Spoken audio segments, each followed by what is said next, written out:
Picture a candle-lit laboratory deep in the heart of medieval Europe, where glass vials bubble with strange liquids, and symbols of the cosmos cover every surface. Here, in the dim glow of flickering flames, a scholar meticulously records his experiments, not just to understand the world, but to conquer it. This was the realm of the alchemist, where the line between science and sorcery vanished, and the impossible seemed within reach. For centuries, these seekers pursued dreams that sound like pure fantasy today, turning lead into gold, unlocking the secret to eternal youth, even discovering a substance that could heal all wounds. But what drove them? Why did kings and commoners alike pour fortunes into these arcane arts? The answer lies in a story far richer than mere legend. It's a tale of human ambition so fierce, it the limits of nature itself. Think of the most audacious goal you've ever heard, a quest so grand it borders on madness. Now imagine dedicating your entire life to it, sacrificing wealth, reputation, even safety, all for a glimmer of something beyond mortal grasp. That was the world of medieval alchemy. Behind the cryptic manuscripts and swirling symbols lay a burning desire to cheat death itself. The Philosopher's Stone wasn't just a myth to these practitioners. It was the ultimate prize, a key to unlocking powers reserved for the divine. And the Elixir of Life, more than a potion, it was hope distilled into liquid form, a promise that aging, sickness, even the finality of the grave could be undone. But here's the twist. Hidden beneath the mysticism were real discoveries, foundations for modern chemistry, medicine, even psychology. The alchemists may not have found immortality, but their relentless curiosity changed the world in ways they never imagined. So what can we learn from these shadowy figures who walked the razor's edge between genius and folly? Their story isn't just about failed experiments or outdated beliefs. It's about the timeless human drive to reach beyond what we know. Every time someone today searches for a cure to disease or dreams of extending life through technology, they walk in the footsteps of those medieval visionaries. This is the hidden legacy of alchemy, a reminder that even our wildest dreams can reshape reality, often in ways we least expect. Over the next minutes, we'll step into their laboratories, decode their symbols, and uncover the startling truths behind history's most enduring quest for immortality. The journey begins now, where mystery and history collide. Long before candle-lit medieval laboratories, alchemy's story began in the sands of ancient Egypt, where temple priests first experimented with transforming matter. These early seekers believed the gods had hidden divine knowledge in nature itself, secrets waiting to be unlocked through ritual and experimentation. Their discoveries traveled to the Greek world, where philosophers like Aristotle theorized that all substances were made from 4 elemental qualities: hot, cold, wet, and dry. This idea became the bedrock of alchemical thought for centuries. But the real turning point came during the Islamic Golden Age, when scholars in Baghdad and Damascus translated and expanded these ancient texts, adding precise laboratory techniques and advanced theories of metals and medicines.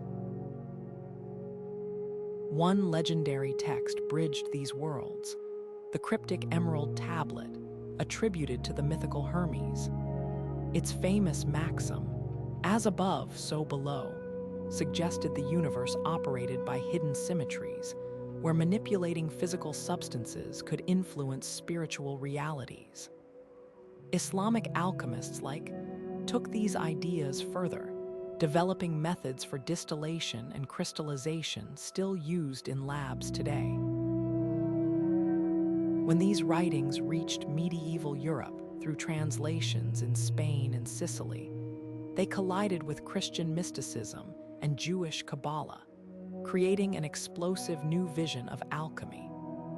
Monasteries became unlikely hubs for this fusion, where monks pored over Arabic manuscripts alongside biblical texts, convinced that unraveling nature's secrets would bring them closer to the divine.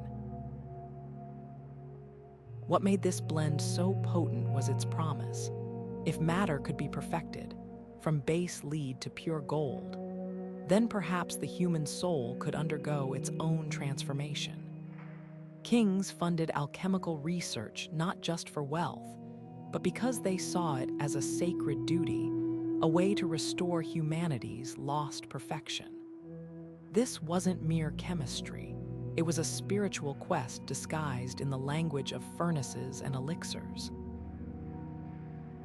And though their methods seem strange to modern eyes, these medieval thinkers were asking questions we still grapple with today. What is the true nature of matter?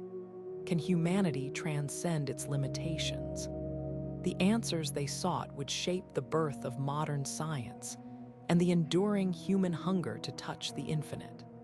The Philosopher's Stone, no symbol captures the allure of alchemy more powerfully. To the medieval mind, it wasn't just an object but a paradox, a physical substance with divine properties, capable of elevating the mundane to the miraculous. Imagine holding the key to not only limitless wealth, but eternal life itself. That was the dream whispered in candlelit scriptoria and royal courts across Europe. Yet the stone's true nature remains shrouded in layers of metaphor. Some alchemists described it as a ruby-red powder, others as a crystalline substance that glowed with inner light. But in their cryptic manuscripts, riddles abound. Was it a literal stone, or a code for something far more elusive, the transformation of the alchemist's own soul? Take the case of the Parisian scribe whose name became legend. Historical records show he was a real person, a humble bookseller who died in the early 1500s.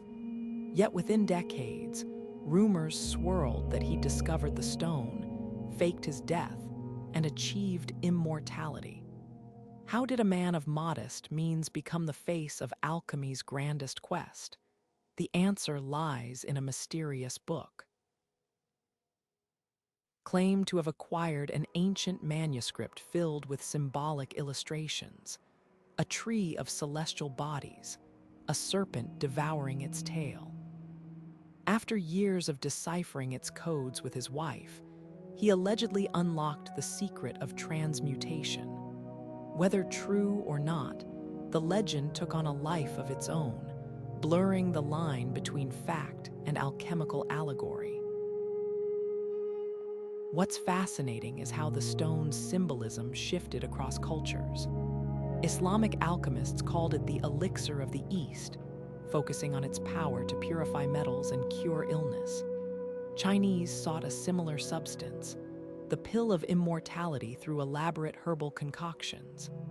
In Europe, Christian mystics saw the stone as a mirror of Christ's resurrection, a tangible proof of divine grace working through nature. This duality, physical and spiritual, runs through every account. Even the language alchemists used was deliberately ambiguous. Their recipes spoke of the green lion devouring the sun, or the marriage of the red king, and white queen veiled terms for chemical processes that also described stages of inner awakening. Modern science dismisses the idea of a substance that can transmute elements or halt aging. Yet in their tireless experiments, alchemists stumbled upon real discoveries, distillation techniques that birthed perfumes and alcohol mineral acids that revolutionized metallurgy. Some scholars argue their true legacy isn't in failed attempts to make gold, but in pioneering the experimental method itself. The stone's greatest secret may be this: by chasing the impossible, they laid the groundwork for the possible. Today, nanotechnology manipulates matter at atomic levels, while genetic research edges toward extending human. In a way, we're still searching for our own philosopher's stone, not through incantations, but through microscopes and laboratories. The methods have changed, but the dream remains. Among the most tantalizing promises of alchemy was the Elixir of Life, a liquid so potent it could halt aging, heal any ailment, and cheat death itself. Picture a medieval apothecary's workshop, where shimmering vials held tinctures of crushed pearls, dissolved gold, or even mercury, a metal that fascinated alchemists for its silvery, almost living flow. These weren't random ingredients. Each substance carried symbolic weight. Gold represented perfection, the sun's immortal glow captured in metal. Mercury, with its elusive liquidity, seemed to bridge the gap between solid and spirit. Mixing them was more than chemistry. It was an act of cosmic mimicry, an attempt to bottle the universe's vitality. But how did these experiments play out in reality? Take the case of Paracelsus, the Renaissance physician who boldly claimed his arcanum could extend life. His recipes included antimony and arsenic, substances we now know as deadly poisons. Yet in small, carefully measured doses, some of these compounds did have medicinal effects. Paracelsus's work with mercury compounds, for instance, temporarily alleviated syphilis symptoms, though at a terrible cost to patients' long-term health. This duality, poison and remedy, haunted alchemical research. What some hailed as breakthroughs often masked slow, agonizing declines. Chinese alchemists faced similar dilemmas. Emperor of the Ming Dynasty died after decades of consuming immortality pills laced with mercury, believing the metal's transformative properties would purify his body. The line between visionary and victim blurred in these pursuits. Consider the tragic tale of Countess Elizabeth, who allegedly bathed in the blood of young women seeking eternal youth, a gruesome distortion of alchemical ideas about vital essences. While historians debate her crimes, the legend reflects a darker side of the era's obsession with longevity. Yet not all stories ended in horror. Of the 12th century abbess and herbalist created elixirs from garden plants like sage and fennel, insisting true healing came from harmony with nature, not forced transmutation. Her remedies, free of toxic metals, offered gentler wisdom that still resonates in herbal medicine today. What can we learn from these fractured quests? Modern science confirms some alchemists were onto fragments of truth. Gold nanoparticles now fight cancer in targeted therapies. Mercury, though banned for its toxicity, once treated everything from hat-making infections to skin ailments. The real elixir, it seems, wasn't a single potion, but the relentless curiosity that pushed these seekers to test boundaries, often at their own peril. Today's anti-aging research, from stem cells to genetic editing, follows the same daring spirit.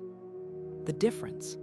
We've traded cauldrons for clinical trials, but the dream remains: to stretch the limits of human vitality, one careful experiment at a time.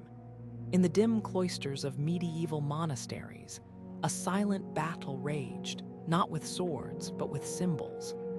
The church held immense power over what could be studied, even what could be thought. Alchemy, with its whispers of transmutation and eternal life, walked a razor's edge. To some clergy, it was a path to understanding God's creation. To others, a dangerous flirtation with forces that challenged divine authority. Consider the Dominican bishop who filled his notebooks with alchemical formulas while publicly upholding church doctrine. His pupil, Thomas, wrestled with the same tension, writing that alchemy could reveal nature's secrets, so long as it didn't claim to rival God's miracles. This delicate dance between curiosity and condemnation shaped centuries of hidden experimentation. Persecution was a constant threat. The 14th century papal bull banned alchemists from counterfeiting gold, but the real fear ran deeper. When a substance could supposedly defy nature's laws, who needed divine intervention, alchemists responded with cunning creativity. Their manuscripts became labyrinths of allegory. A recipe for the red lion might describe a chemical process, while secretly symbolizing spiritual rebirth. The Rosicrucians, a shadowy fraternity of mystic alchemists, circulated manifestos signed by Christian, a likely fictional figure whose name blended rosy crosses and hidden wisdom. Even the ink held secrets. Some recipes were written in silver-based solutions, invisible until heated, revealing their contents only to those who knew how to look. Yet not all church opposition stemmed from dogma. Practical concerns loomed large. Charlatans abounded, selling fake elixirs to desperate nobles. One notorious case involved a gold-making scam that bankrupted a German prince, prompting local bishops to burn the perpetrator's books. But the church's own laboratories tell another story. Behind Vatican walls, clerics like Pope John XXII quietly funded alchemical research while publicly denouncing its practitioners. This hypocrisy reveals a deeper truth. The line between heresy and holy science often depended on who was holding the flask. The irony: many alchemical concepts mirrored Christian theology. The purification of base metals into gold echoed the soul's journey toward salvation. The death and rebirth of substances in chemical reactions mirrored resurrection narratives. Even the Philosopher's Stone found parallels in relics like the Holy Grail. Perhaps the Church's real fear wasn't alchemy's failure, but its potential success. What might happen if humans came too close to playing creator? Today, we see echoes of this tension in debates over genetic engineering or artificial intelligence. The medieval alchemist's greatest lesson might be this: when knowledge challenges power, symbols become survival tools, and progress often wears a disguise. Hidden beneath the swirling illustrations of medieval alchemical manuscripts lies a language unlike any other, a visual code where every serpent, sun, and strange creature holds layers of meaning. Take that ancient serpent devouring its own tail. To the untrained eye, it's just an odd circular snake. But to an alchemist, it symbolized the eternal cycle of destruction and rebirth, the way substances in their experiments dissolved and reformed, just as the cosmos itself endlessly renewed. This wasn't mere decoration. It was a deliberate veil, designed to shield sacred knowledge from those who might misuse it. Imagine writing the formula for gunpowder in plain text during an age of warfare. Instead, alchemists depicted it as a dragon breathing fire, recognizable only to fellow initiates who understood the cipher. Consider the enigmatic green lion, a recurring motif in these texts. At first glance, it seems fantastical, a creature straight from myth. But in the alembics and retorts of the laboratory, This symbol represented raw, unrefined matter, often sulfuric acid or other potent substances that could devour base metals during purification. The color green held particular significance, representing the vital life force alchemists believed permeated nature. Even the stages of their experiments were cloaked in allegory. A manuscript might describe the black crow to signify the initial decay of a substance under heat, or the white swan for its purification, metaphors that transformed mundane chemical reactions into a spiritual allegory. Why go to such lengths to conceal their work? Partly for survival. In an era where heresy accusations could lead to execution, encoding their research in symbols offered protection. But there was a deeper purpose, too. Alchemists saw their art as a sacred journey, where each step, whether dissolving metals or distilling elixirs, mirrored the soul's path toward enlightenment. The famed chemical wedding wasn't just about mixing elements. It depicted the union of opposites within the seeker's own being. A 15th century text from the school of Basil Valentine shows a king and queen submerged in a flask, their bodies merging into a single androgynous figure, a visual representation of balance and transcendence. Modern scholars still grapple with these intricate puzzles. Some symbols shifted meaning across cultures. The phoenix, for instance, represented both resurrection in Christian Europe and the cyclical nature of time in Arabic treatises. Others, like the or double-headed hermaphrodite, hinted at alchemy's obsession with unity, the belief that true transformation required reconciling opposites, male and female, sun and moon, body and spirit. Even the colors in their illustrations carried precise meanings. Red wasn't just a pigment. It stood for the perfected philosopher's stone, while white symbolized purity achieved through repeated distillation. What's fascinating is how these symbols transcended their origins. The same imagery that once guarded alchemical secrets later influenced psychology. Carl studied these manuscripts extensively, seeing in their symbols universal archetypes of the human psyche. The, for instance, became a representation of the self-sustaining cycle of the unconscious mind. Today, when we encounter these cryptic images in museums or old texts, we're not just looking at outdated science. We're witnessing the birth of a visual language that shaped everything from Renaissance art to modern symbolism. The alchemists may have failed to turn lead into gold, but their greatest transmutation was turning ink and parchment into a timeless cipher, one that still challenges us to look deeper, to seek the hidden patterns woven into the fabric of existence itself. Among the shadowy halls of medieval alchemy, few names shine as brightly as the Islamic scholar whose writings became the bedrock of European chemical knowledge.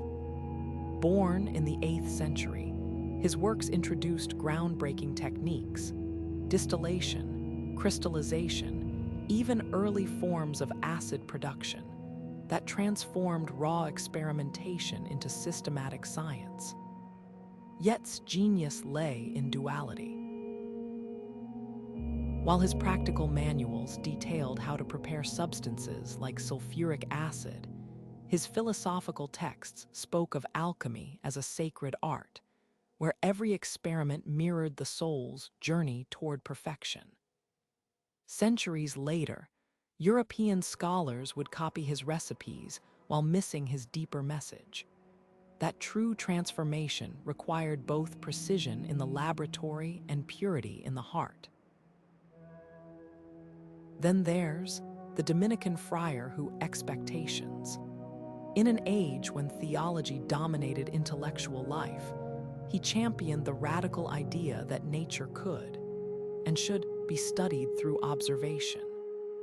His sprawling encyclopedia of alchemical knowledge included everything from mineralogy to metallurgy, blending Aristotle's logic with hands-on experimentation. But here, what set apart? He openly dismissed claims of gold-making as frauds, focusing instead on alchemy's potential to create medicines and improve materials. When his pupil Thomas later condemned alchemy as deceptive, quietly continued his research, proving that even within the church, the pursuit of knowledge couldn't be fully suppressed. No discussion of medieval alchemy is complete without Roger Bacon, the Franciscan friar whose visions of future technologies earned him accusations of sorcery. Bacon's writings predicted flying machines and submarines centuries before their invention, but his alchemical work was equally visionary. He proposed that alchemy's highest purpose wasn't wealth or immortality, but the betterment of humanity, creating medicines to ease suffering, alloys to build stronger tools. Imprisoned for his dangerous ideas, Bacon spent years refining his theories in isolation, leaving behind encrypted manuscripts that still puzzle historians. Some believe his famous cipher holds alchemical secrets. Others think it was a deliberate red herring to protect his true discoveries from church authorities.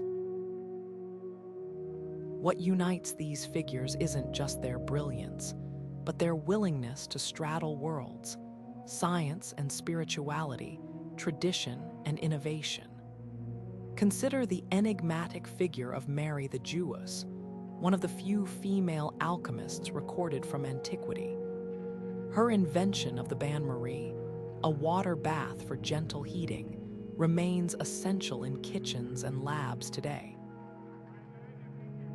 Yet her writings also spoke of the divine feminine in alchemical processes, a rare voice highlighting balance in an often male-dominated field. Similarly, the Persian alchemist Al didn't just categorize chemicals. He established some of the first hospitals, applying alchemical principles to diagnose illnesses through urine color and mineral treatments. Were they frauds? Some certainly exploited noble patrons with promises of gold. But the greatest among them, his meticulous methods, his empirical rigor, Bacon's humanitarian vision, transcended mere trickery. Their true legacy lies in the questions they forced society to confront. Where does nature end and the divine begin? Can humans ethically harness the power of transformation? Today, as scientists manipulate genes or create synthetic elements, we're still grappling with those same dilemmas. The medieval alchemists' most enduring gift wasn't the philosopher's stone, but the courage to ask impossible questions, and the patience to labor lifetimes in pursuit of answers. In the crowded apothecaries of medieval Europe, where bundles of dried herbs hung from the rafters and glass bottles gleamed with mysterious liquids, alchemy and medicine were inseparable partners. Alchemists didn't just chase gold, they sought the ultimate panacea, a cure so universal it could mend broken bones, purge fevers, even reverse the ravages of time. Their laboratories doubled as infirmaries, where patients desperate for relief swallowed concoctions of crushed gemstones, distilled metals, or fermented herbs. Some of these remedies worked, many didn't, and a few proved lethally misguided. Take the case of mercury, that shimmering liquid metal alchemists revered for its transformative properties. Mixed into salves or swallowed as quicksilver water, it temporarily relieved skin diseases or syphilis, only to slowly poison the patient over months.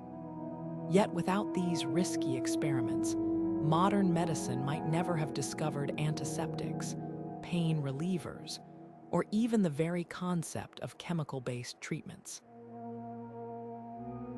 The paradox of alchemical medicine lies in its duality.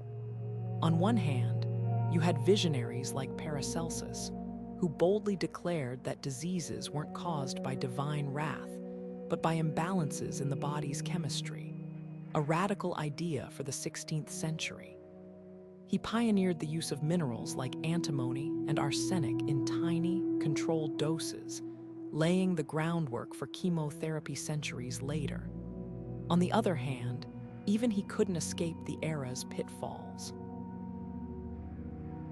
His celebrated laudanum, a tincture of opium and alcohol, eased pain, but ensnared countless users in addiction. Meanwhile, Chinese alchemists serving emperors brewed immortality elixirs, laced with gold and jade, unaware that ingesting these indigestible minerals caused intestinal blockages.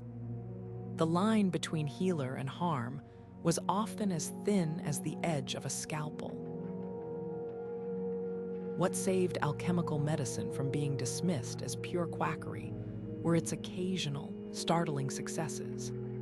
Distillation techniques perfected in alchemy labs yielded potent essential oils that genuinely soothed inflammation or fought infection. The zinc oxide used in modern sunscreen, first isolated by alchemists trying to create philosopher's wool from burning zinc. Even their obsession with gold had merit. Today, gold nanoparticles target cancer cells in cutting-edge therapies.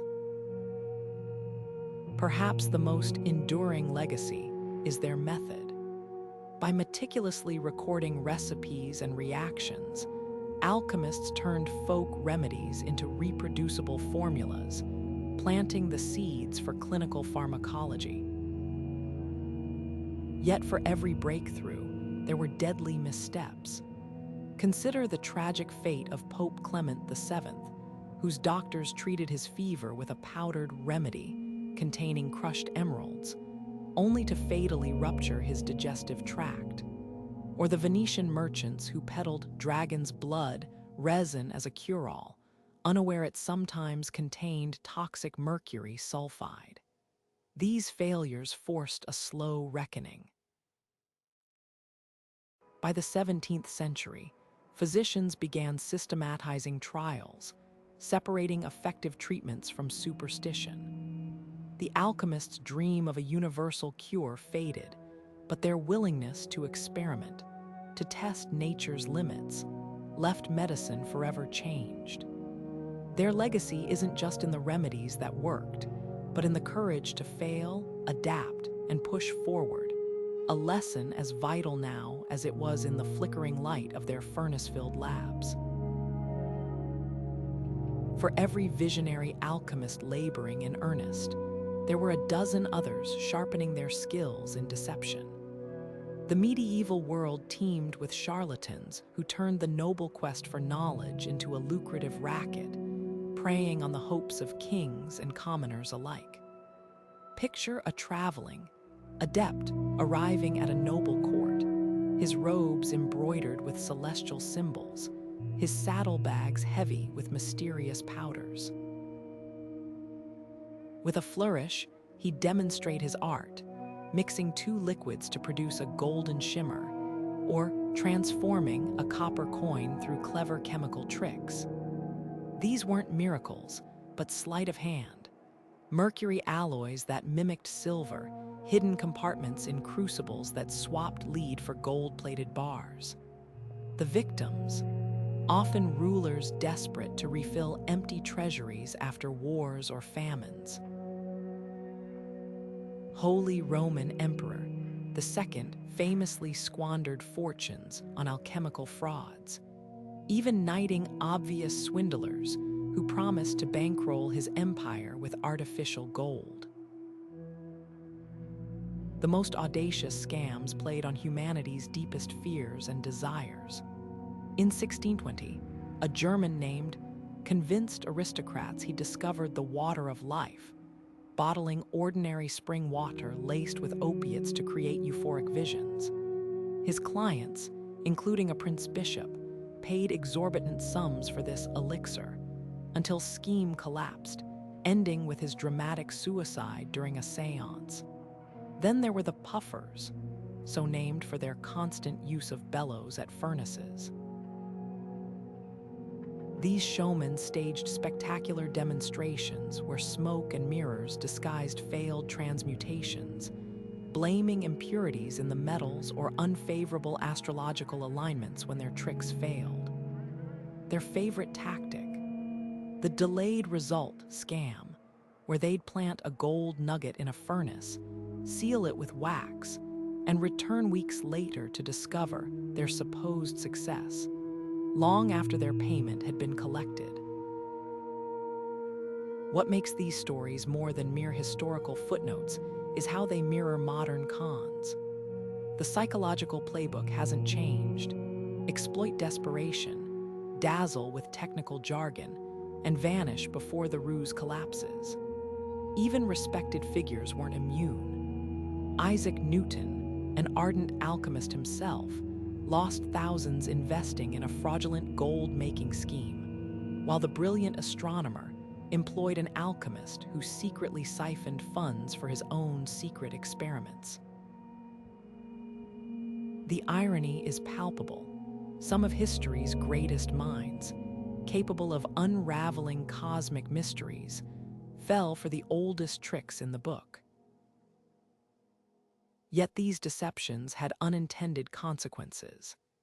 As scams, they forced genuine alchemists to develop rigorous standards, detailed lab notes, reproducible results, peer verification, laying foundations for the scientific method.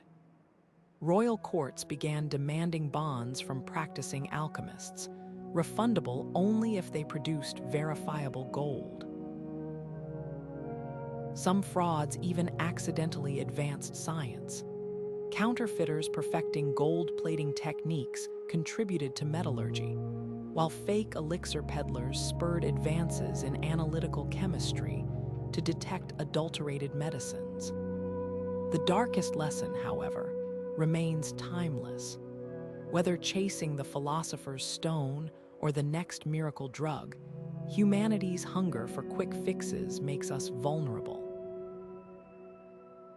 The alchemical frauds of old didn't just tarnish a discipline. They hold up a mirror to our own era of deepfake scams and miracle cure peddlers, proving that the true base metal isn't lead, but unchecked credulity. In the flickering candlelight of a medieval workshop, an alchemist consults not just his alembics and retorts, but a parchment covered in celestial diagrams, planets aligned with metals, zodiac signs corresponding to stages of his experiment. This wasn't idle superstition. It was a fundamental belief that the cosmos and the laboratory were mirrors of one another. To understand alchemy's deepest currents, we must step into a world where stirring a flask under a full moon wasn't poetic whimsy, but precise methodology. The lines between science and the occult didn't just blur here, they vanished entirely. Astrology provided the timing. Necromancy hinted at communing with elemental forces, and alchemy became the physical act of bending those forces to human will. Take the case of the Renaissance polymath who penned 3 books of occult philosophy. His work wove together planetary magic, Kabbalistic numerology, and alchemical recipes, insisting that Mercury's liquid silver mirrored the moon's influence, while gold's solar glow tied it to the sun's power. For these weren't metaphors but observable laws, a hidden syntax of the universe where pulling a plant's root at dawn, when Jupiter ruled the hour, could amplify its medicinal potency. Such ideas might sound fantastical today, but consider this. Modern pharmacology still times drug trials around circadian rhythms, and astronomers acknowledge tidal forces exerted by the moon. The alchemists' error wasn't in seeing connections. It was in extrapolating them into a grand, unproven symphony. The fusion of alchemy and the occult reached its zenith in the Hermetic tradition, a body of esoteric teachings attributed to the mythical sage Hermes. Central to this worldview was the principle of correspondences, the idea that every earthly substance echoed a celestial counterpart. An alchemist working with iron didn't just see a metal, he saw Mars, the god of war, and believed forging a sword under the planet's ascendant phase would imbue it with martial vigor. These practices weren't confined to shadowy cults. Even royalty like Queen Elizabeth, the first employed court astrologer alchemists like John Dee, who used scrying mirrors to communicate with angels while simultaneously advancing mathematics and navigation. But where did mysticism end and proto-science begin? The answer lies in the alchemists' notebooks. Beneath invocations to planetary spirits, we find meticulous records of how lead oxide decomposed when heated, or how vinegar could dissolve certain metals, but not others. The same hands that drew pentacles to summon elemental forces also invented laboratory equipment still used today, like the water bath, pioneered by the alchemist Mary the Jewess for gentle, controlled heating. This duality baffled later historians. Was the alchemist's incantation over a flask mere ritual, or did he genuinely believe words could alter chemical outcomes? Perhaps both. In a universe where mind and matter were thought to interpenetrate, the act of speaking a sacred syllable might have been as integral to the experiment as the flame beneath the crucible. The darkest shadows in this fusion arose with necromancy's medieval cousin, where some alchemists sought to harness the spiritus, a universal life force they believed lingered in corpses. The infamous, an Arabic grimoire translated into Latin, described rituals to capture this essence using human remains, though most scholars argue these were allegories for purifying base materials. Still, rumors swirled. The 16th century alchemist Paracelsus claimed to have created a homunculus, a miniature artificial human, by fermenting blood and herbs in a horse's womb. While likely a thought experiment, it reveals how alchemy's boundaries stretched into realms we'd now call bioengineering. What separates these practices from modern science isn't just methodology, but worldview. Alchemists saw the universe as alive, every rock and star throbbing with hidden sympathies and antipathies. When they recorded that a ruby could staunch bleeding, they weren't just noting a medical fact. They saw it as proof that the gem's crimson hue resonated with the body's vital energies. Today, we'd explain ruby's placebo effect or its use in laser surgery through molecular physics. But the alchemist's framework was fundamentally different. A tapestry where physical and spiritual causes intertwined.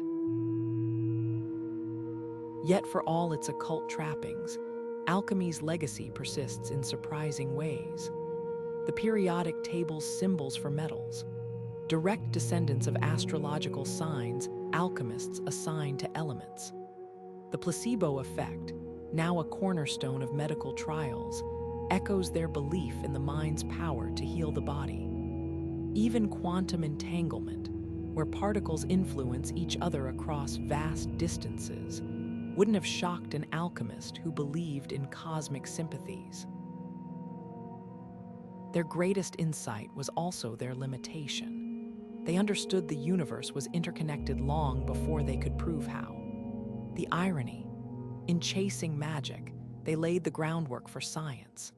Their crucibles held not just elixirs, but the seeds of a new worldview, one where mysteries weren't unlocked by incantations, but by experiments anyone could repeat. The real philosopher's stone might have been the scientific method itself, forged in the fires of their ambition. Crossing the threshold of a medieval alchemist's workshop, the first thing to strike you wouldn't be the smell of sulfur or the glow of furnaces, it'd be the noise. The constant drip of condensers, the hiss of steam escaping clay alembics, the rhythmic scraping of pestles grinding minerals into powder. This was a symphony of transformation, where every tool had a purpose as precise as the notes in a chant. At the heart of it all stood the furnace, not just a source of heat, but a sacred microcosm. Its flames representing the sun's power, its ashes the cyclical nature of life and death. The alchemist's workspace wasn't just a laboratory, it was a theater where matter and metaphor collided. Take the alembic, that iconic glass vessel with its long, curving neck. More than a simple distiller, it embodied the alchemical process itself. As liquids heated, their vapors would rise into the neck, cool back into droplets, and trickle down into a waiting flask, a physical echo of the celestial cycle where water evaporated from earth only to return as rain. The best alembics came from Venice, where glassblowers guarded their techniques as fiercely as alchemists guarded their recipes. But the real artistry lay in reading the stages of distillation. The caput, or dead head of residue left behind, the spirit collected in the receiver, each phase rich with symbolic meaning. What modern chemists see as simple separation, alchemists interpreted as the liberation of a substance's soul from its corporeal form. Then there were the crucibles, small clay or graphite vessels that could withstand searing heat. These unassuming bowls witnessed history's first deliberate alloy experiments, melting copper with tin to produce bronze, or blending silver with mercury to create reflective coatings. But the alchemist's crucible wasn't just a melting pot, it was a womb. Texts spoke of metals conceiving and giving birth within them, language that reveals how deeply alchemy intertwined with ideas of generation and regeneration.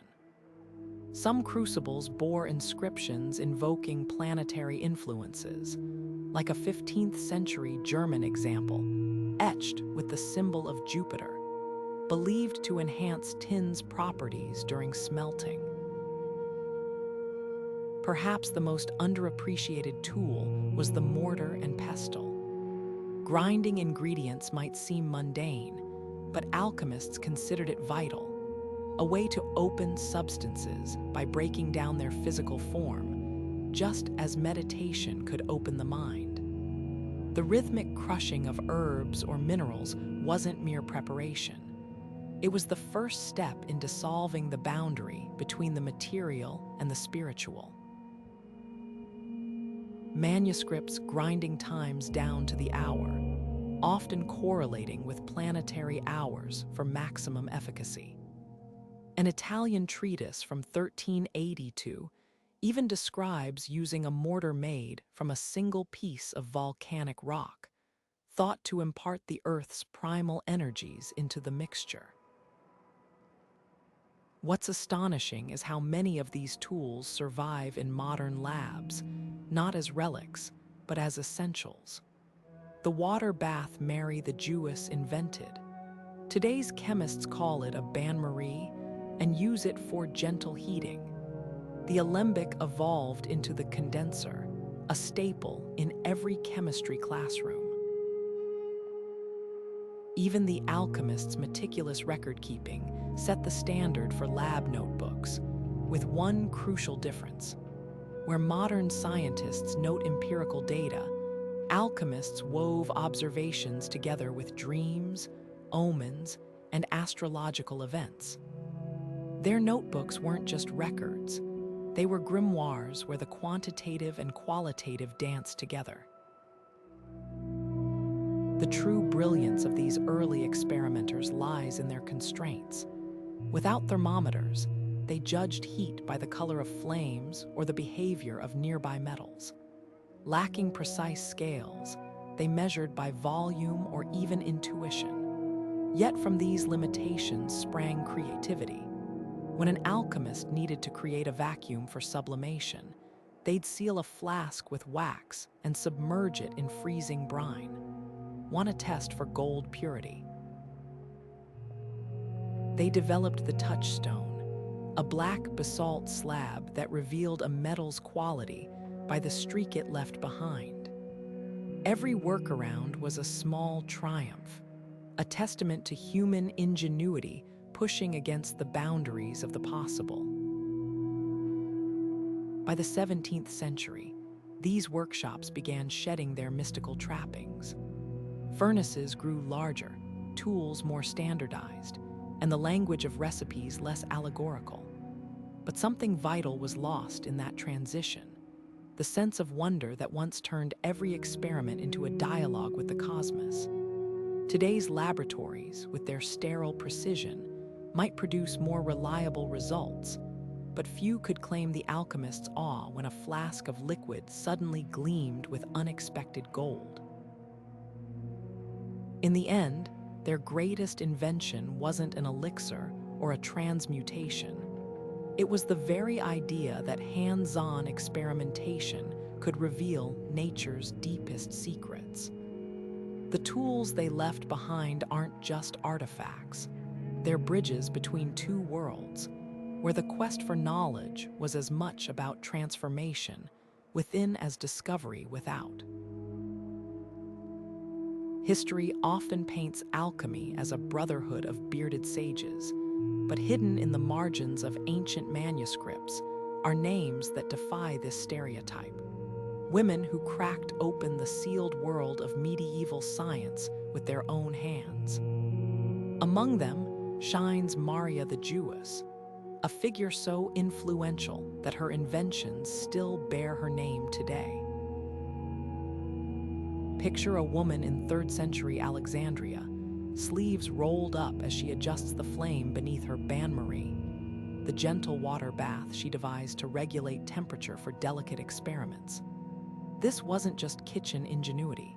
It was precision engineering centuries ahead of its time. Her other creation, a 3-armed distillation device, became the blueprint for modern chemical stills.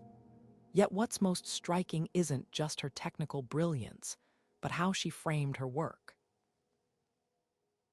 In fragments of surviving texts, Maria describes alchemy as the union of opposites, a process where masculine fiery sulfur and feminine liquid mercury merged to birth new substances. Her metaphors weren't accidental. They challenged the era's rigid gender roles by asserting that creation required both principles equally. Then there's Cleopatra the Alchemist, no relation to Egypt's famous queen, whose manuscript fused practical chemistry with enigmatic diagrams. One illustration shows the serpent with the words, "One is all inscribed within its circle," a radical idea that nature's cycles applied equally to metals and human lives. Cleopatra's recipes for artificial gemstones and metallic alloys were so advanced that later male scholars attributed her work to mythical figures. Her most daring concept, that metals grew like living organisms in the Earth's womb, a theory echoing modern crystallography's understanding of mineral formation. How did she operate in a male-dominated field? The answer lies in coded language. By signing her texts as Cleopatra's daughter, she may have signaled membership in an underground network of female adepts, passing knowledge like a whispered rebellion. The obstacles these women faced were staggering. Medieval universities barred women from enrollment, and clerical decrees like the Malleus conflated female scholars with witchcraft. Yet loopholes existed. Like Isabella, sponsored alchemical research from behind palace walls, while abbesses such as of conducted experiments under the protective veil of monastic authority. In Moorish Spain, the physician Al bint al crafted precision astrolabes used by alchemists to time experiments by the stars, her workshop thriving in its relatively tolerant climate. Even when excluded from laboratories, women contributed invisibly. A 14th century Venetian manuscript reveals merchant wives secretly testing counterfeit gold by rubbing coins on touchstones, their chemical savvy propping up family fortunes. What unites these scattered stories is a pattern of resistance through knowledge. When, wife of the legendary, was accused of witchcraft for assisting in his experiments, she countered by donating their wealth to hospitals, turning alchemy's reputation from dark art to public benefaction. In Prague, the Jewish alchemist Bat transformed her attic into a clandestine lab, using herbal distillations to treat plague victims when Christian doctors refused them care. Their legacies survive in unexpected places. The green glass alembics favored by Maria became symbols of pharmacy, while Cleopatra's gemstone recipes influenced Renaissance lapidaries. Today, historians pore over marginalia in manuscripts. A different handwriting correcting a formula here, a feminine name scribbled beside a diagram there, slowly reconstructing this erased heritage. The real philosopher's stone these women sought wasn't gold, but agency. In an age when a woman's worth was measured by her womb or dowry, they claimed the right to interrogate nature itself. Their tools were mortars and metaphors, their laboratories both refute and. While their male counterparts chased immortality through elixirs, these alchemists achieved a different kind of transcendence, proving that intellect has no gender, and curiosity can dissolve even the most stubborn societal lead into something shining and new. Long before Harry Potter's Sorcerer's Stone became a household name, alchemy was weaving its golden threads through the tapestry of literature and art. Dante's Divine Comedy, written in the early 1400s, brims with alchemical symbolism, the refining fires of purgatory mirroring the purification of metals, the ascent to paradise echoing the alchemist's spiritual journey. But it's the chemical wedding of Christian, published in 1617, that truly blurred the lines between science and story.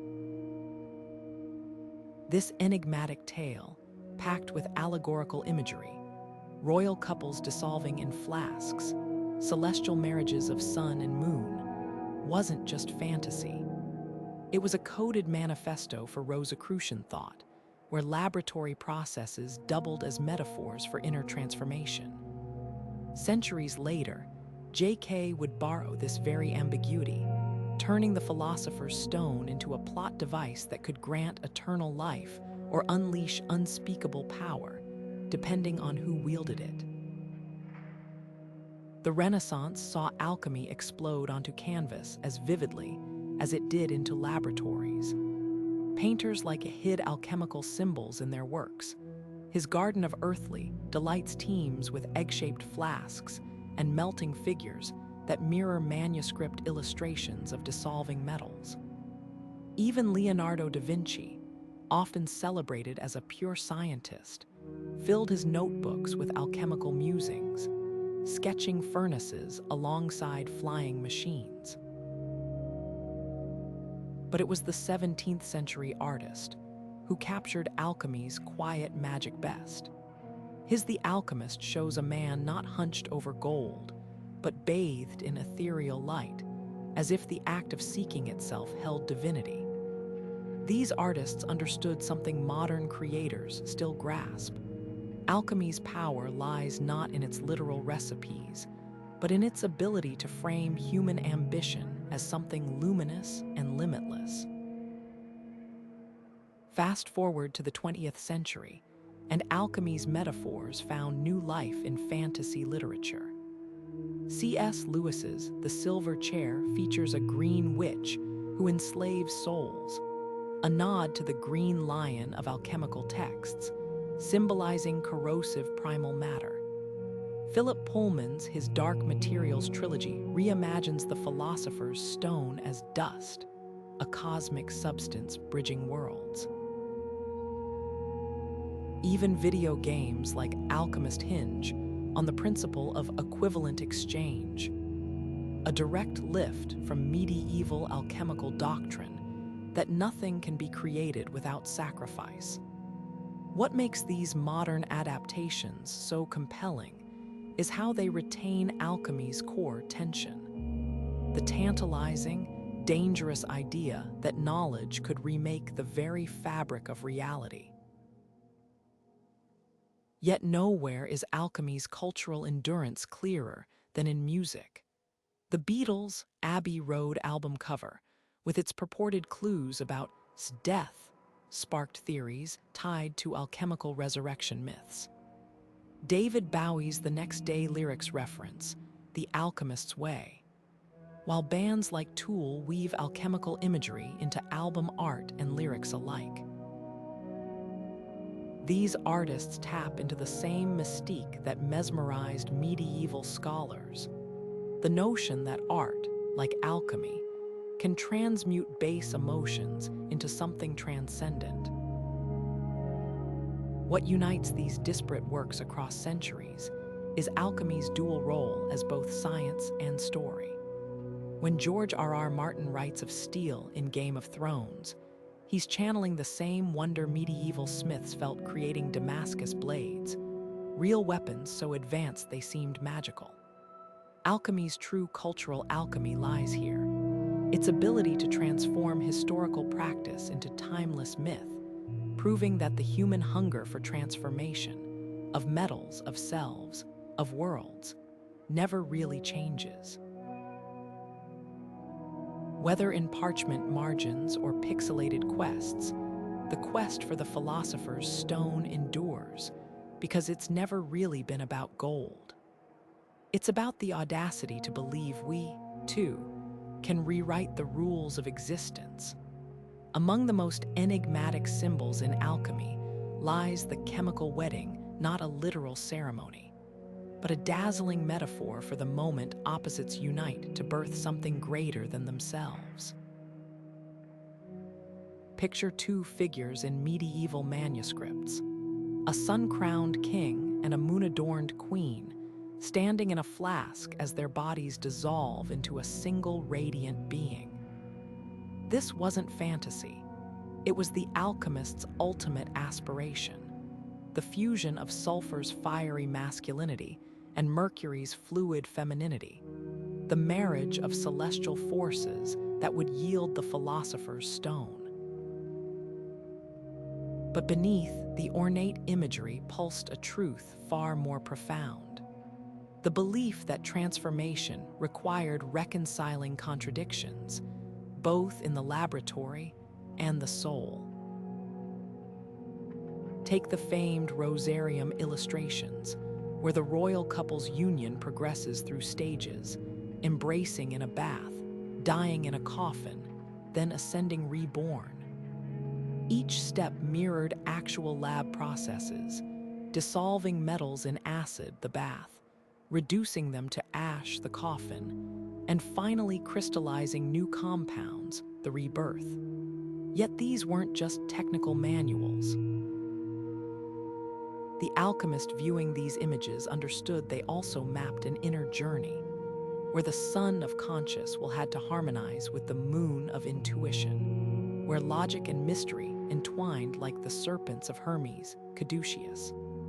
When the Basel physician Paracelsus wrote of the marriage of Mars and Venus, he wasn't describing planets but iron and copper's alloy, a tangible echo of his belief that healing required balancing aggressive and gentle energies. the symbolism transcended gender binaries.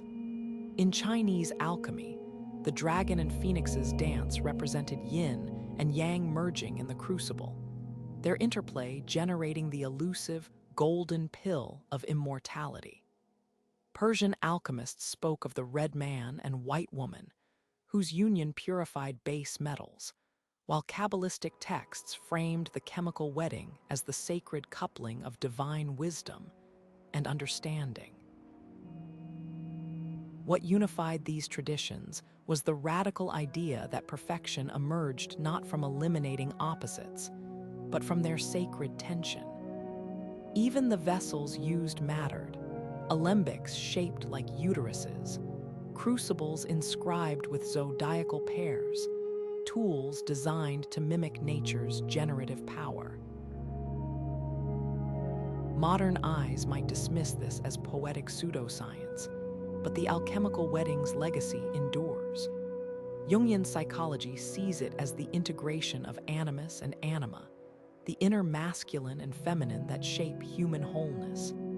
Environmental science echoes it in the concept of symbiosis, where seemingly opposed organisms thrive through collaboration. Even quantum physics hints at parallels, with particle-antiparticle pairs annihilating each other only to release pure energy. The alchemist's genius lay in recognizing a universal pattern. That growth springs from the union of complements, not the victory of one over the other. Their flasks and furnaces were theaters where this cosmic drama played out, one part spiritual allegory, one part laboratory protocol, and wholly a testament to humanity's timeless yearning to reconcile duality. At the heart of alchemy's grand pursuit lay a paradox, the search for something at once everywhere and nowhere. The pure first matter was said to be the raw essence of existence, the invisible substrate from which all things emerged and to which they could be reduced. Imagine a substance more fundamental than earth, air, fire, or water, a kind of cosmic clay waiting to be shaped by divine or human hands. Some alchemists described it as a black, formless mass lurking within all materials, while others envisioned it as a luminous vapor or even a spiritual presence. The quest to isolate it drove centuries of experimentation, from the boiling of urine in search of primordial phosphorus to the slow calcination of plants, until only their essential salts remained. One of the most striking accounts comes from the enigmatic Basil Valentine, a 15th century monk whose writings describe obtaining, by dissolving metallic antimony in strong acid, then subjecting it to repeated cycles of heating and cooling. The resulting substance, a dark, glassy material, was said to contain the seed of all metals, capable of fertilizing base substances into higher forms. But here's the twist. Valentine insisted this wasn't just a chemical process. The true, he claimed, could only be perceived by those who had achieved inner purity, a mind cleansed of worldly distractions. His recipe concludes not with laboratory instructions, but with a prayer for divine illumination. This duality, physical and metaphysical, haunts every description of the first matter. The debate over its nature split alchemists into rival camps. Like treated it as a tangible, if elusive, substance, perhaps the mercury distilled from cinnabar ore or the virgin's milk. A milky precipitate formed when silver dissolved in nitric acid. For them, unlocking meant perfecting laboratory techniques, better furnaces, reagents, more precise measurements. Mystics like Jacob, however, dismissed such efforts as literal-minded folly. In his vision, the first matter was consciousness itself, the unformed awareness preceding thought, which could only be grasped through meditation or ecstatic revelation. His treatise Aurora describes it as the mirror of God's imagination, a concept closer to modern quantum physics, quantum foam, than to any flask-bound material. Even the language used to describe reflects this tension. Arabic texts called it al-al, the first elixir, emphasizing its transformative power, while Chinese alchemists referred to original energy, framing it as a dynamic force rather than a static substance. European manuscripts teem with paradoxical phrases: the stone that is not a stone, the water that does not wet hands, hinting that the seeker's very assumptions might be the obstacle. This linguistic dance wasn't just poetic evasion. It underscored a radical idea. If it was truly the foundation of reality, then by definition it couldn't resemble anything in our experienced world.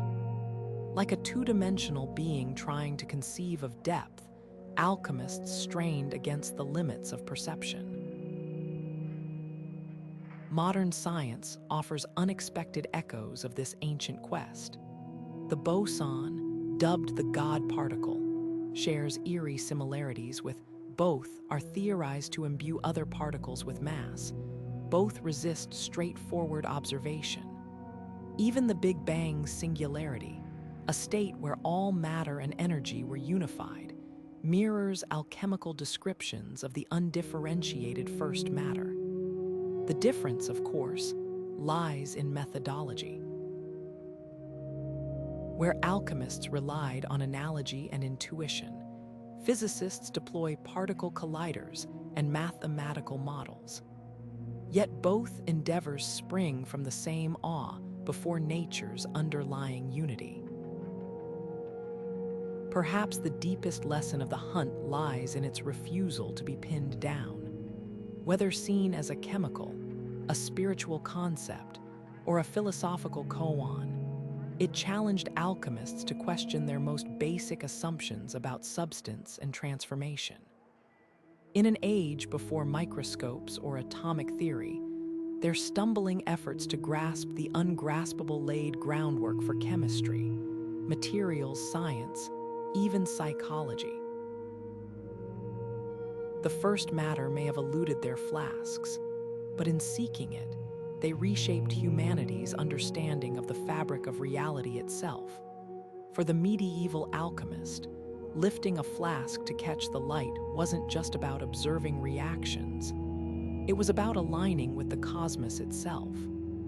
They worked under skies thick with meaning, where every planet governed a metal, and every zodiac sign dictated the optimal moment to distill, dissolve, or decant. Saturn's sluggish orbit marked the time for slow, deliberate calcination of lead, while the moon's silver glow signaled the hour to work with Mercury's quicksilver flow. This wasn't mere superstition.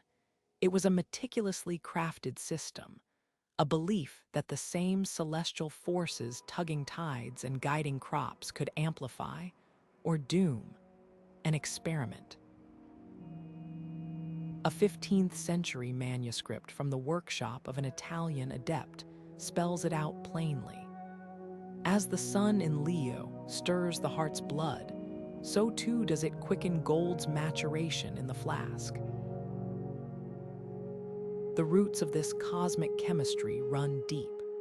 Islamic alchemists like Al wrote entire treatises on how Jupiter's expansive energy could open tin, making it more receptive to fusion, while Mars's fiery aggression lent iron its strength. European practitioners inherited these ideas, blending them with Ptolemaic astronomy and Christian mysticism. The result? Laboratory calendars as precise as any farmer's almanac. An alchemist in Prague might delay a crucial sublimation for weeks until Venus entered Taurus, believing the planet of love and the sign of Earth would coax crystals from his mixture. Others timed their work by the planetary hours, dividing each day into unequal segments ruled by successive celestial bodies, a system so complex it required astrolabes to calculate. But the stars didn't just schedule experiments, they shaped the very substances. Silver, linked to the moon, was thought to wax and wane in potency with lunar phases. Gold, the sun's earthly mirror, was best refined at high noon during summer solstice. Even colors carried celestial signatures. Red dyes made under Mars's influence were believed to heal wounds faster, while blue pigments prepared under Jupiter allegedly sharpened the mind. This symbology extended to the lab itself. A surviving German engraving shows an alchemical furnace crowned with 7 spires, each representing a planet and its corresponding metal.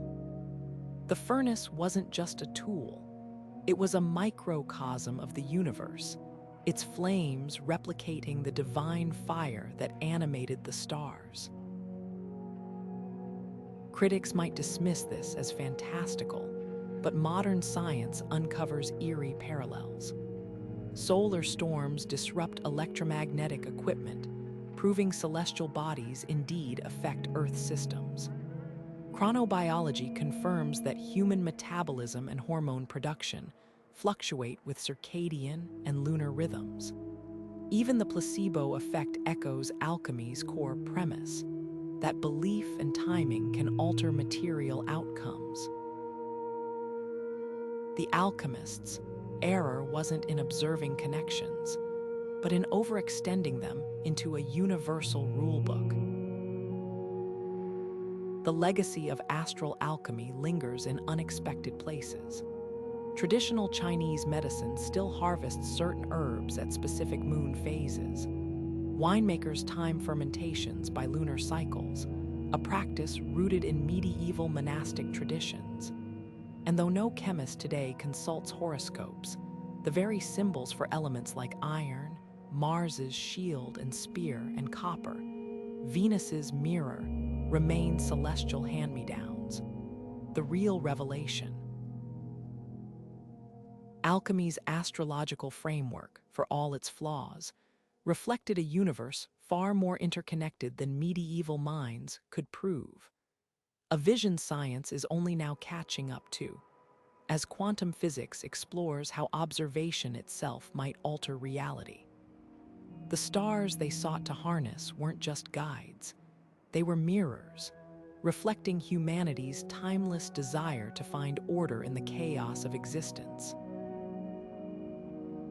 The story of modern science's birth is often told as a clean break from superstition, a triumphant march from darkness into reason. But peel back the layers, and you'll find alchemy's fingerprints all over the laboratories of the so-called Enlightenment. Take Isaac Newton, celebrated as the father of classical physics. Few realize he spent more time hunched over alchemical manuscripts than calculating planetary orbits. His secret notebooks, filled with cryptic symbols and recipes for the Philosopher's Stone, reveal a mind convinced that the universe's mathematical order was inseparable from its hidden spiritual architecture. For Newton, gravity wasn't just a force. It was an occult principle, an invisible sympathy binding matter together, an idea closer to Hermetic magic than textbook physics. This fusion of alchemy and early science wasn't unique to Newton. Robert, hailed as the founder of modern chemistry, wrote extensively about transmutation while formulating his gas laws. Even Galileo, the archetype of empirical rigor, cast horoscopes for patrons and pondered celestial influences. What united these figures was a worldview where the physical and metaphysical intertwined. When spoke of corpuscles, his term for atoms, he imagined them not as inert particles, but as vessels of divine energy, echoing alchemy's belief in animate matter. The real shift during the scientific revolution wasn't the abandonment of alchemy, but its gradual divorce from mysticism, retaining its experimental methods while shedding its cosmic symbolism. Fast forward to the 20th century, and alchemy's echoes resurface in unexpected corners. Quantum physics, with its entangled particles and wave-particle duality, mirrors the alchemist's vision of a universe where matter and energy blur. His famous cat, simultaneously alive and dead, isn't so different from the serpent, a symbol of coexisting opposites central to alchemical thought. Carl took this further, arguing that alchemical symbols weren't just primitive chemistry, but archetypes of the human psyche. His concept of individuation, the integration of unconscious and conscious selves, reads like a psychological retelling of the chemical wedding, where inner contradictions unite to forge wholeness. Even today's cutting-edge science bears alchemical traces. Nanotechnology's ability to manipulate atoms recalls the dream of transmutation, while genetic engineering's promise to perfect life echoes the elixir's ambitions. The difference, where alchemists invoked planetary spirits, modern labs cite quantum fields. The language has changed, but the longing remains, to uncover nature's hidden blueprints and bend them to human will. Perhaps the greatest irony is this: the very disciplines that once scorned alchemy as pseudoscience are now, in their most radical theories, circling back to its central insight, that the universe is far stranger, more interconnected, and more malleable than we ever imagined. The philosopher's stone might have been a myth, but the quest it inspired, to unravel and reshape reality, still drives science today. Imagine a manuscript filled with bizarre illustrations, a green lion devouring the sun, a king dissolving in a flask, serpents coiled in impossible knots. To the untrained eye, these pages might look like fever dreams, but to an alchemist, they were precise instructions, veiled in layers of deliberate obscurity. The medieval alchemist's greatest weapon wasn't just their furnace or alembic. It was their mastery of secret languages, a labyrinth of symbols and ciphers designed to shield their art from the unworthy. This wasn't mere paranoia. In an era when church authorities could condemn unconventional ideas as heresy, and rival scholars might steal hard-won discoveries, encoding knowledge was a matter of survival. Take the case of the enigmatic scroll, a 6-meter-long illustrated manuscript from the 15th century. At first glance, it's a parade of fantastical imagery, dragons, fountains, and celestial orbs, but hidden within these vivid scenes are precise chemical formulas. The dragon often represents antimony, a metal crucial for purification, while the fountain symbolizes the cyclical process of distillation. Even the colors hold meaning: red for the perfected philosopher's stone, black for the initial stage of decay. These weren't arbitrary choices. They were part of a visual lexicon shared among initiates, a silent language that could convey complex laboratory procedures without a single plain-text word. Some alchemists took secrecy further, crafting entire alphabets to encrypt their notes. The infamous manuscript, with its undecipherable script and bizarre botanical drawings, remains one of history's greatest linguistic puzzles. But simpler codes were just as effective. Many texts used anagrams, jumbling letters of key terms so vitriol, a term for sulfuric acid, might appear as. Others employed allegorical recipes, like one 15th century German text that described creating the philosopher's stone by wedding the red king to the white queen in a bed of northern winds. Only the initiated would recognize this as instructions to combine gold and silver in a cooled vessel. The irony: these ciphers often protected discoveries that were centuries ahead of their time. When the alchemist Basil Valentine described dissolving metals in sharp vinegar, modern chemists recognize this as the production of mineral acids, a breakthrough that wouldn't be widely understood for another 200 years. Even their green lion symbolism, representing raw, corrosive substances like sulfuric acid, hinted at an understanding of chemical reactivity that mainstream science hadn't yet grasped. The codes weren't just barriers, they were time capsules, preserving advanced knowledge until the world was ready to understand it. Could undiscovered secrets still lurk in these cryptic texts? Consider the Book of, a work ostensibly about angelic magic that some scholars believe contains encoded alchemical processes. Or the cryptic marginalia in Isaac Newton's notebooks, where his alchemical musings remain only partially deciphered. With modern computational tools and interdisciplinary collaboration, researchers are now revisiting these texts with fresh eyes, uncovering layers of meaning that earlier generations missed. The alchemists' greatest trick might have been this: by wrapping their science in riddles, they ensured it would endure long enough for future minds to crack the code.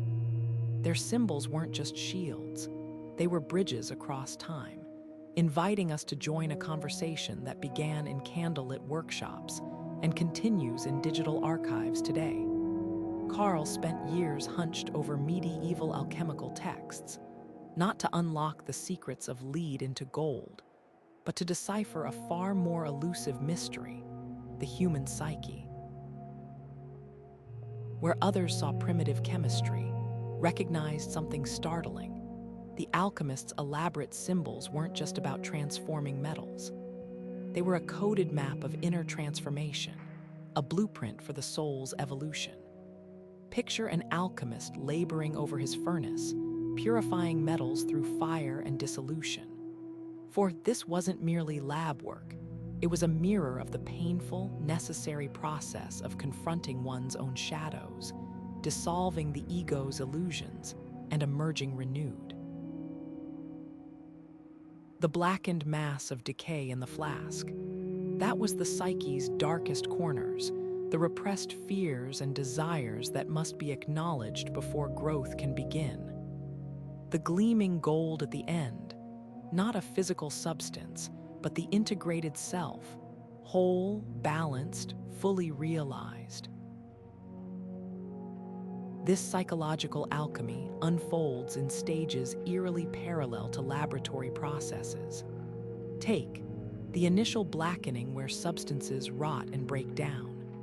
Saw this as the crisis point in personal growth, depression, loss, or shattered illusions that force introspection. Next comes albedo, the whitening phase where impurities are washed away. Psychologically, this mirrors the hard work of self-analysis, where defenses crumble and raw honesty emerges. Then the yellowing, a dawning of wisdom where new perspectives crystallize. Finally, the reddening, the triumphant fusion of opposites where conscious and unconscious, masculine and feminine, logic and intuition unite in what called individuation. The alchemist's furnace in this light becomes the crucible of lived experience, and their cryptic symbols, the serpent, the king and queen, the hermaphrodite, archetypes of universal human struggles.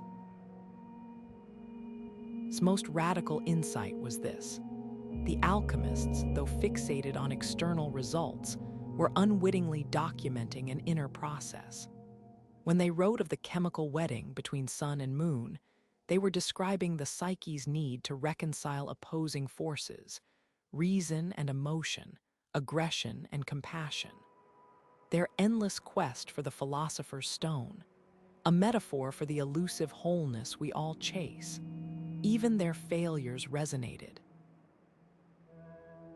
The alchemist's frustration when gold failed to appear mirrored the human condition, our repeated attempts to fix ourselves, only to realize transformation isn't about achieving perfection, but embracing complexity. Modern therapy echoes this ancient framework. Cognitive behavioral techniques that reframe negative thoughts recall the alchemical solve coagula, dissolve and recombine. Mindfulness practices, with their emphasis on observing mental patterns without judgment, mirror the alchemist's patient observation of bubbling flasks. Even concept of shadow work draws directly from interpretation of the necessary descent into darkness before growth. The alchemists' true gold, it seems, wasn't in their crucibles, but in their inadvertent creation of a language for psychological evolution, one that still helps us navigate the messy, glorious work of becoming. Yet's theory wasn't without critics. Some historians argue he romanticized alchemy, projecting modern psychology onto texts that were, at their core, practical manuals. Others note that many alchemists genuinely sought material results. Their spiritual metaphors were embellishments, not the primary goal. But perhaps that's the point. The power of interpretation lies not in its historical accuracy, but in its utility. By viewing alchemy as a metaphor, he gave us a timeless tool.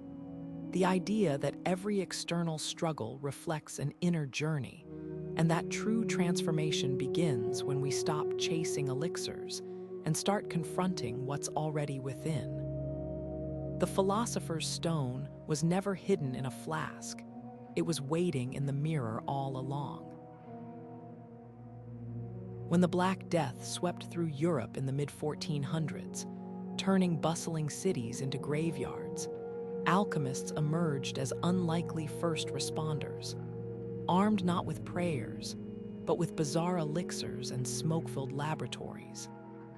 As plague victims collapsed in the streets, these practitioners scrambled to adapt their craft, mixing mercury, crushed emeralds, and even powdered unicorn horn into protective amulets. Though their remedies often proved deadly, their frantic experimentation marked a pivotal moment where desperation collided with scientific curiosity, forever altering how humanity confronted disease. Consider the Venetian alchemist de Fontana, who documented his plague trials in a manuscript stained with spilled reagents. His workshop became a macabre testing ground, distilling vinegar into 4 thieves' oil, a pungent blend of herbs and garlic thought to ward off infection. While his potions failed to halt the pathogen, his meticulous notes on symptom progression became some of the earliest clinical observations of epidemic disease. Similarly, in Montpellier, the physician alchemist of boiled rose petals, myrrh, and arsenic into plague waters, unwittingly creating early antiseptics that, while ineffective against the plague, prevented secondary infections in wounds. The plague also shattered old dogmas. Faced with dying patients, alchemists began questioning ancient authorities like Galen, whose theories of imbalanced humors offered no salvation.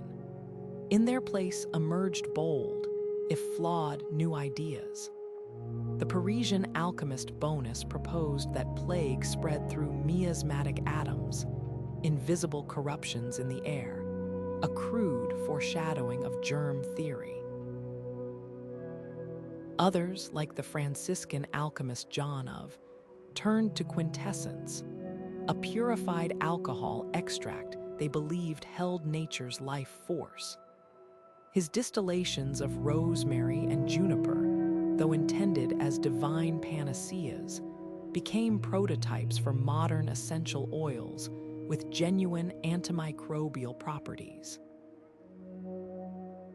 What makes this chapter so poignant is the alchemists' dual role as both victims and visionaries. Many succumbed to the very plague they fought, their laboratories becoming death chambers. Yet their failures seeded progress. The Black Death forced alchemists to standardize dosages, record outcomes, and share knowledge across borders, laying groundwork for evidence-based medicine. When the next great epidemic struck, their successors would build on these painful lessons, inching closer to real cures.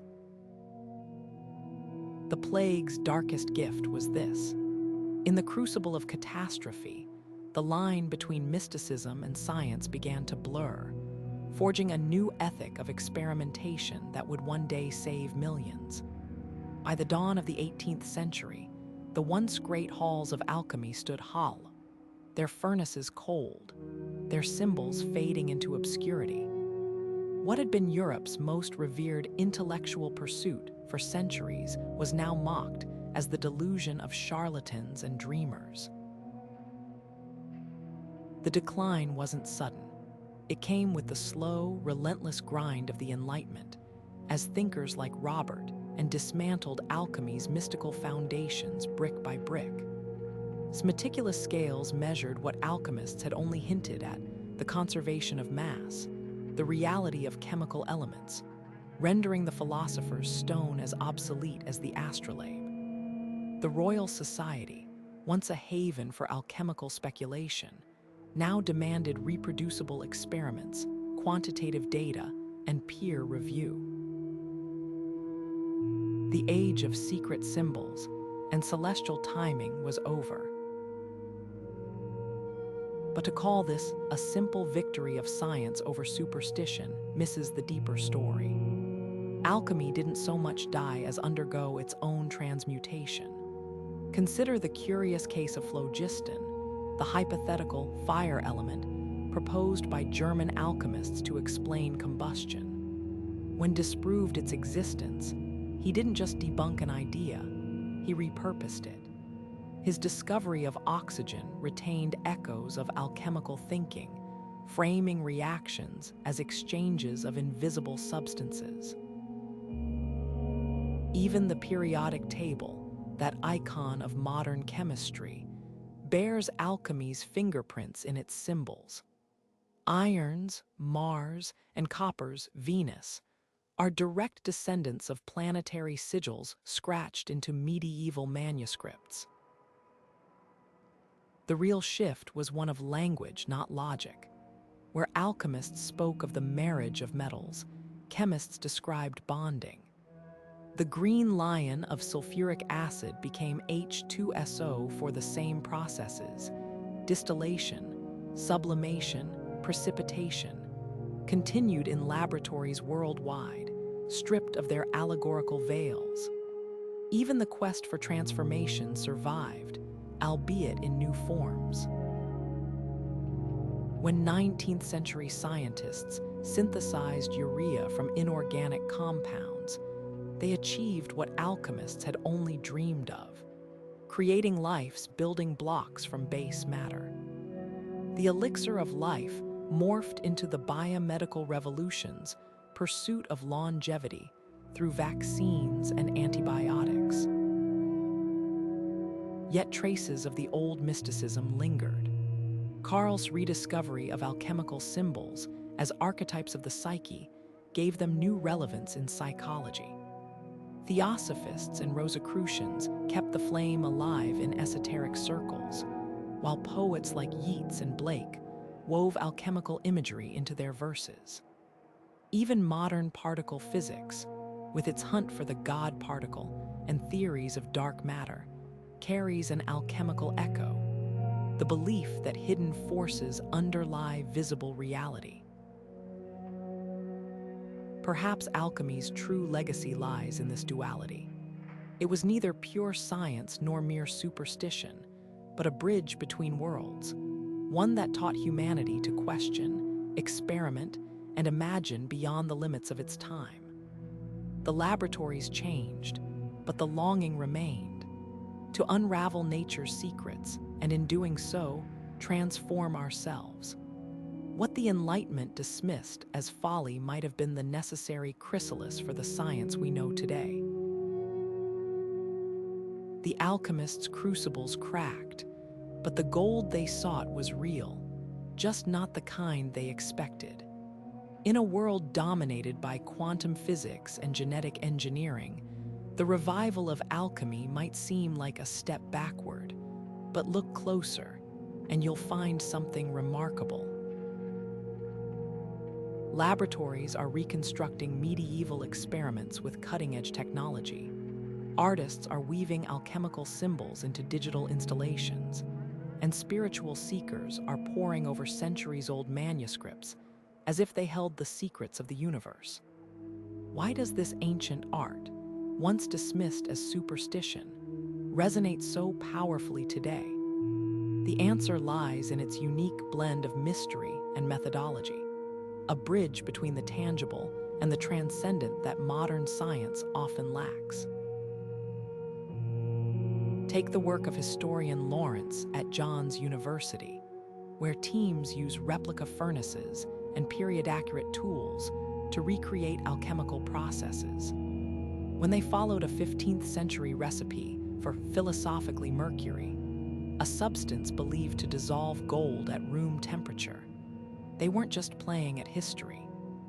The experiment yielded a shimmering amalgam of gold and mercury, proving that behind the allegorical language lay real chemical insights. This isn't mere nostalgia. It's a recognition that alchemy's value isn't confined to its results, but in its way of seeing. Where modern science isolates variables, alchemy embraced interconnectedness, a perspective suddenly relevant in an era grappling with climate crisis and quantum entanglement. Meanwhile, alchemical movements are flourishing outside academia. In California's Bay Area, tech engineers gather for workshops on digital alchemy, using algorithms to model the philosopher's stone as a metaphor for AI's transformative potential. Berlin artists stage performances where participants dissolve personal regrets in symbolic flasks, echoing the alchemical solve coagula ritual. Even the wellness industry has borrowed the lexicon, with inner alchemy, retreats promising spiritual purification through meditation and herbal tonics. Some dismiss this as New Age appropriation, but the trend reveals something deeper, a hunger for frameworks that honor both reason and wonder. The allure also lies in alchemy's unfinished questions. When physicists speculate about nanotechnology, one day achieving literal transmutation, or when biologists discuss gene editing as a form of modern elixir, they're revisiting the same dreams that haunted medieval workshops. The difference? Today's seekers have tools to test those dreams, electron microscopes instead of alembics, clinical trials instead of cryptic manuscripts. Yet the core impulse remains unchanged. The belief that matter and meaning aren't separate realms, but threads in the same cosmic tapestry. Perhaps alchemy's revival isn't about turning lead into gold after all. It's about reclaiming a lost middle ground, where evidence and enigma coexist, where the act of seeking matters as much as the solution. In an age of instant answers, the alchemist's patience, their willingness to labor decades for a glimpse of the sublime, feels almost revolutionary.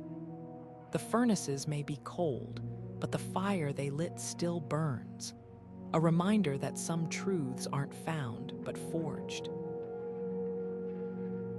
The image of the alchemist as a hooded charlatan, cackling over a bubbling cauldron of fool's gold, has been cemented in popular culture.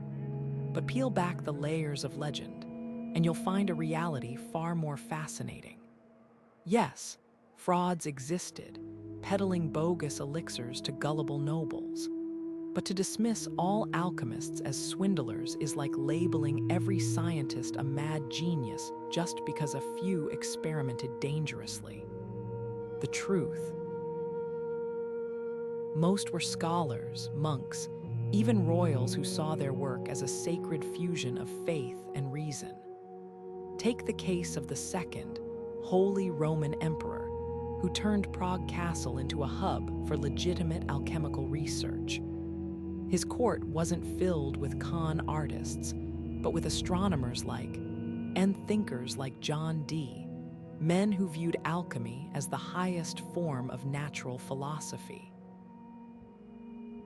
Consider the Philosopher's Stone, often reduced to a fairy tale MacGuffin.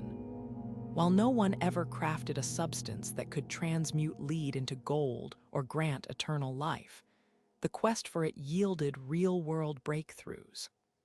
The alchemist, while attempting to create the stone for his king, accidentally invented European porcelain in 1708, a discovery so valuable it funded entire wars. Similarly, the stone's symbolic counterpart, the Elixir of Life, may not have cured mortality, but the search for it advanced medicinal distillation techniques still used in pharmacies today. These weren't failed pursuits.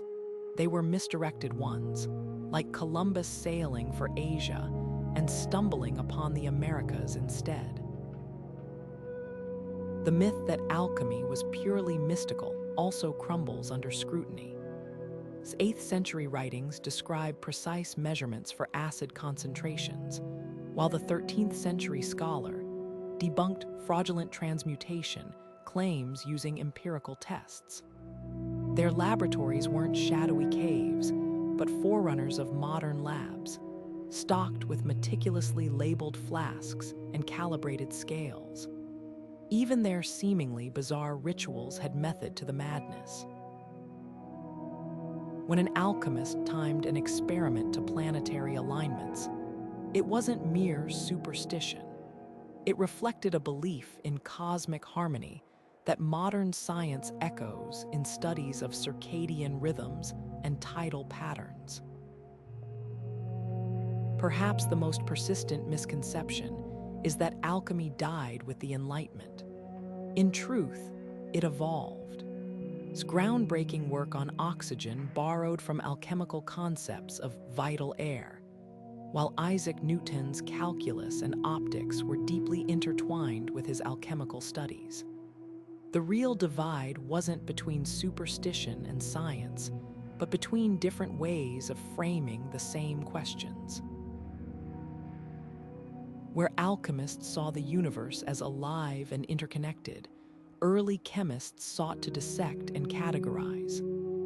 Both approaches were necessary, one to inspire, the other to verify. So why does the caricature of the fraudulent alchemist endure? Partly because failure is louder than quiet progress.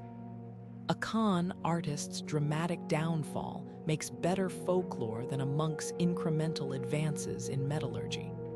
But also because we crave clear divides between magic and science, when history is messier. The alchemists' true legacy isn't in the gold they couldn't make, but in the laboratory glassware they designed, the chemical reactions they documented, and the unshakable curiosity that propelled them to keep searching. They may not have found the stone, but they polished the lens through which we now see the natural world, a transformation far more valuable than any metal. The alchemist's crucible didn't just melt metals, it tested the very boundaries of human ambition. When a medieval scholar bent over his flask, whispering incantations to hasten some impossible transformation, He wasn't merely conducting an experiment. He was wrestling with a question that still haunts our laboratories today. Just because we can reshape nature, should we? Consider the case of Paracelsus, who medical traditions by dosing patients with mercury and arsenic. Though his treatments often caused harm, he justified them with a radical creed. The physician's duty wasn't to obey ancient texts, but to relieve suffering by any means possible, even unproven ones. His stance sparked outrage, but it also laid bare alchemy's central tension. The line between healer and harm dealer depended not on tools, but on intent. This ethical tightrope stretched far beyond medicine. Kings and popes bankrolled alchemical research not for enlightenment, but for power, to fill drained coffers with artificial gold or brew elixirs to prolong their rule. The Holy Roman Emperor II kept a stable of alchemists under palace guard, less out of curiosity than paranoia, fearing rivals might unlock immortality first. Meanwhile, in the back alleys of Venice, charlatans sold dragon's blood tonics to desperate peasants, preying on the universal fear of death. Yet amid this moral murk, some practitioners saw their craft as sacred stewardship. The 14th century alchemist Bernard of burned his own manuscripts on his deathbed, fearing the knowledge of transmutation would corrupt future generations. His act wasn't one of defeat, but of extraordinary restraint, a recognition that some secrets might be too dangerous to share. These dilemmas echo uncannily in modern labs. When CRISPR gene editing promises to eliminate hereditary diseases, but also opens the door to designer babies, we're replaying the alchemists' debates with higher stakes. The same Mercury Paracelsus used to treat syphilis now contaminates our oceans, a reminder that today's miracle cure could be tomorrow's ecological disaster. Even the Philosopher's Stone has a digital descendant. Cryptocurrency algorithms that transmute code into wealth, concentrating power in ways their creators never anticipated. The is clear, whether in the 16th century or the 21st, the pursuit of transformative knowledge forces us to confront our own motives. Are we playing God or serving humanity? Perhaps the most poignant lesson lies in alchemy's failures. For every legitimate seeker like Isaac Newton, who saw the stone as a key to cosmic unity, there were dozens like Edward, a convicted forger who duped patrons with fake transmutations until his ears were sliced off as punishment. Their stories form a cautionary tapestry. Knowledge without wisdom is a volatile compound. Yet buried in these warnings is also hope. The alchemists who chose restraint, who prioritized healing over greed or glory, modeled an ethic we've yet to fully embrace, that true progress isn't measured by what we discover, but by what we protect in the process. Their furnaces may be cold, but the questions they raised still glow white-hot, beneath layers of dust in monastery libraries and forgotten corners of royal archives. Fragments of a lost intellectual universe wait to be rediscovered. The Vatican's secret collections alone hold over 100 uncatalogued alchemical manuscripts, their vellum pages still tightly bound in leather straps last loosened centuries ago. In 2016, a historian at the University of Cambridge made a startling find. A previously unknown 15th century text wedged behind a bookshelf, its margins crammed with illustrations of serpentine distillation apparatus and notes in a cipher no one has yet cracked. This isn't some isolated treasure. It's a glimpse into the vast, uncharted territory of alchemical knowledge that survives but remains just out of reach.